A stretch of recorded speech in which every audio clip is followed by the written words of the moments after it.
Let's start with the stuff that did not cross.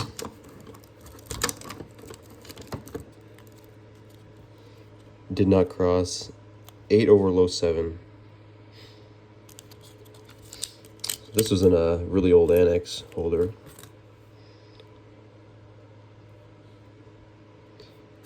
Eight over lows. Yeah, so 8 over low 7. That is the correct designation. See if we can focus here. This is an ADCC, some nice toning on it. And I mean, they must have just not thought it was 63. It seems pretty proof-like to me.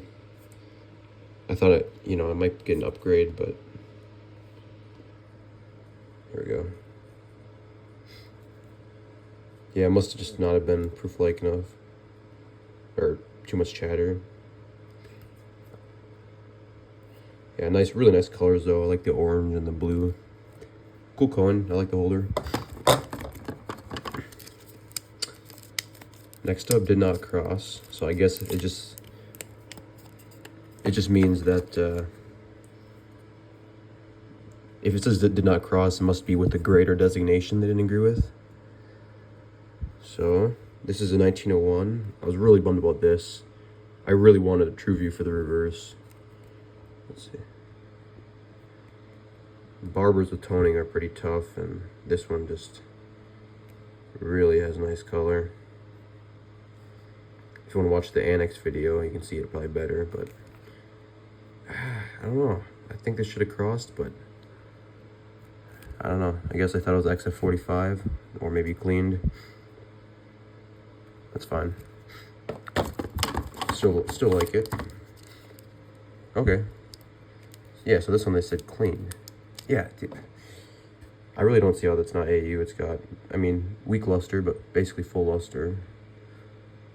No visible wear in the shield. I don't know. They thought this was clean. I thought this was actually gonna be an XF40. Better date.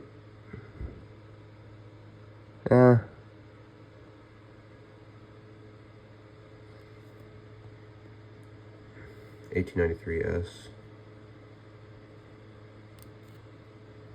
Obverse might have been messed with. Looks pretty original though. Must have been a long time ago. Pretty nice for a VF35. That's fine for it to be in that. I'm glad they're giving the explanation. Did not cross. Yeah, I should have went a grade lower on this. Said it could have crossed a VF30 because I wanted a PCGS holder, but I love this coin. It's got really cool toning on it. I need to buff these slabs a bit. What was it? VF35, yeah.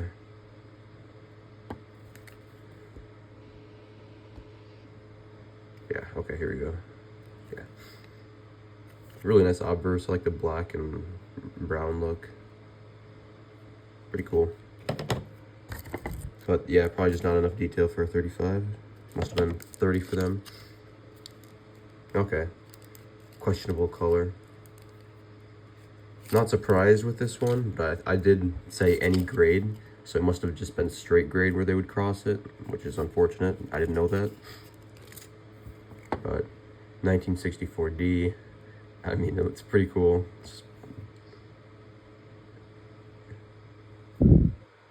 It was definitely, I don't know, the colors are so extreme and so rare for something like this. I've seen Annex straight grade a lot of coins like this. PCGS, it's very tough to get them, but I don't know. I don't really know what you look for. This one looks pretty natural to me, but just, very insane for a coin. So. There's also two over here. Okay, this is where they kept the slabs. They cracked them out of. Okay, that's cool. All right. First PCGS coin that crossed. This is the 1904. And it went XF45 Annex to XF45. It's got some toning on there, kind of green and blue, yellow in the reverse.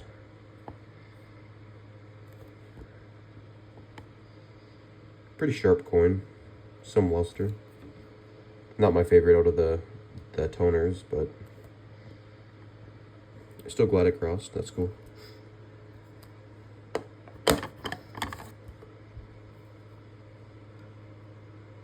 All right, next up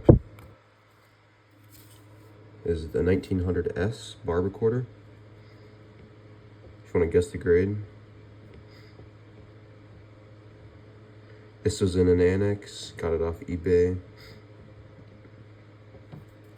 It's got some nice pink toning actually, which you can see in the true view. Not much wear on it, but it was AU58 annex and it crossed same grade. Better date. That's really nice. Like the toning too.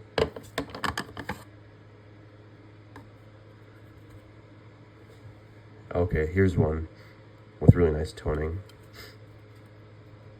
Yeah, this is what I wanted. This is why I wanted the other one to cross too. The true view turned out great with this. This is an 1895.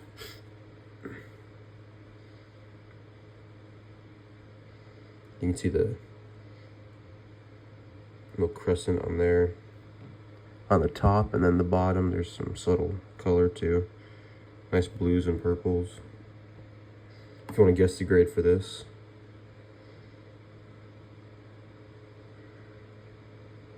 Lovely color.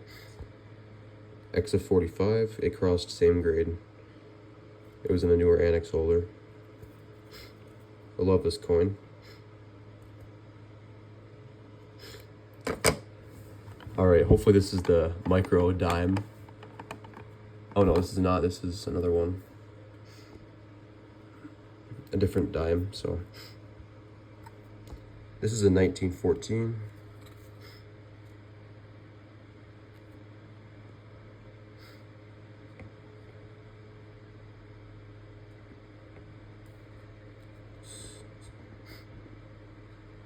I don't know what you call that toning, but it's pretty diverse. There's a lot of different colors on there.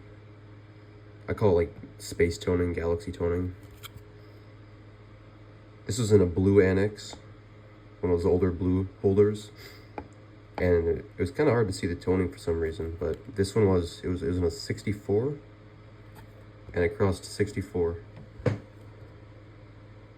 that's pretty cool. It's really nice seeing these in the PCGS holders too. Having my own coins graded in them. It's pretty neat. I do like the holders. Not as much as the old green ones, but they're pretty sharp. So, all right.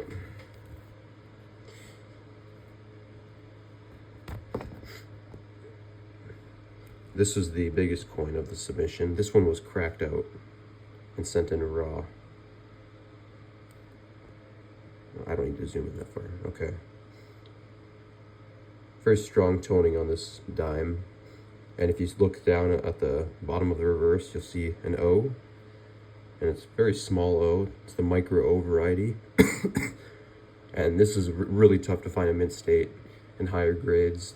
Rarely comes up for auction. And there's the obverse. It was in an annex soapbox, AU details, reverse rim filed. I didn't really notice much wrong with the rim, and so cracked it out, and it came back AU58.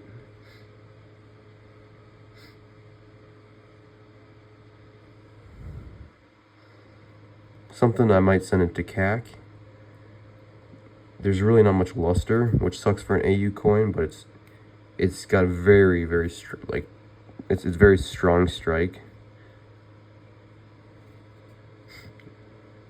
Really nice toning too. Pretty nice true view with it. Nice blues and reds. So yeah, there's that.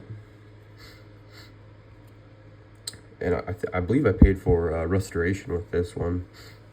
which I'm not sure if this was a mistake, but I'll have to take a look at it. There was a couple specs on it that I wanted off, and I thought it might be a 67.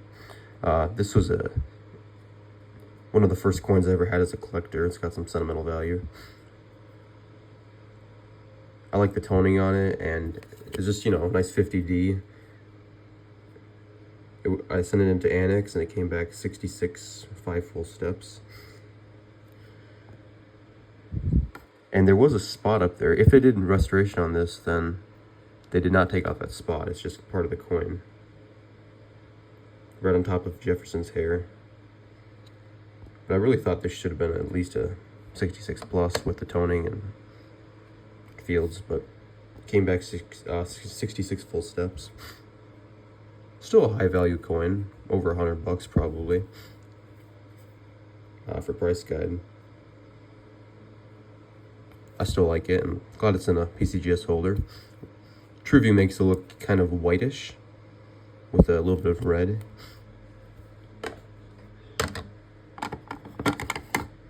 Next up is a Jefferson nickel. This one I was a bit hesitant. I thought it would not cross, and I shouldn't have even sent it in, but it ended up crossing. It has more luster than I remember, and it's got this nice rainbow on it, so. And the obverse too, that is nice. That is quite nice. TrueView didn't show it that much, but you can see it's got some nice toning. And it was in a 65 Annex, and it came back 65.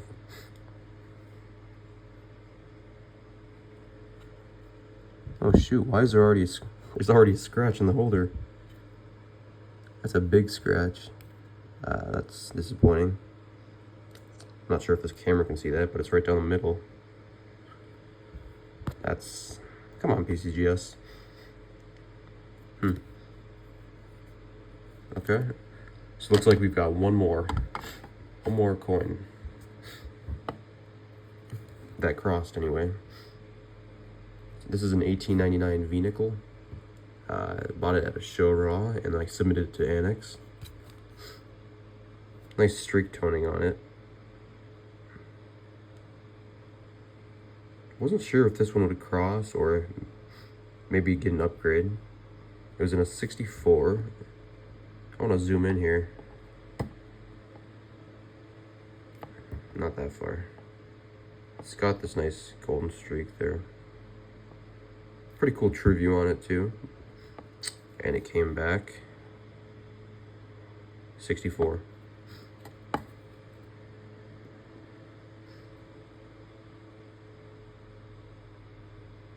So yeah, that's very nice.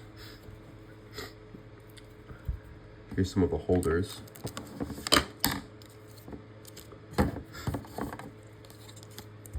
There's the micro O.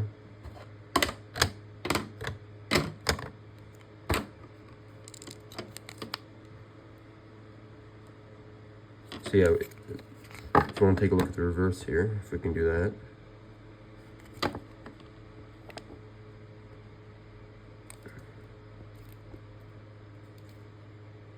You can see the rim. It's a bit easier to see on the TrueView. I'm thinking on the northeast side there might be some filing. It's really hard to tell. You can't really see anything, but I had a feeling this was straight grade. It's just the toning's so deep that it takes away the luster, but it's very original, so happy for that one.